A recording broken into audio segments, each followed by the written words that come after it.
Allez, maintenant direction l'océan Pacifique. On va prendre des nouvelles de ce Chambrésien de 27 ans qui a survécu à une attaque de requin.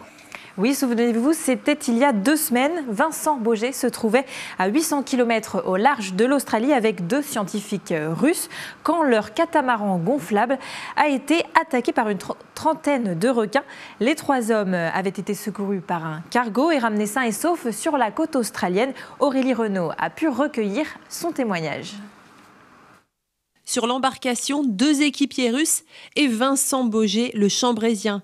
Après 1 semaine au large de l'Australie, les boudins de leur catamaran gonflable commencent à se dégonfler. Il s'agit d'une attaque de requins, des cookie sharks. Et a priori, ils pourraient confondre les vibrations du bateau avec celles d'une baleine par exemple. Ils attaquent les baleines, ils attaquent les dauphins, les phoques aussi.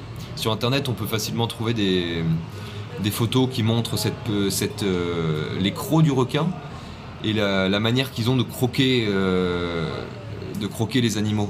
Et effectivement, on a retrouvé ces mêmes morsures sur notre boudin. Les navigateurs regonflent régulièrement les boudins du bateau et tentent de multiples réparations. Mais durant la 2e nuit d'attaque, le bateau commence à couler. La balise de détresse est activée. Si les secours venaient pas, ils sont venus au bout de 3 heures, mais s'ils venaient pas tout de suite, il fallait qu'on soit prêt à passer le maximum de temps, qu'on survive, donc instinct de survie, je crois.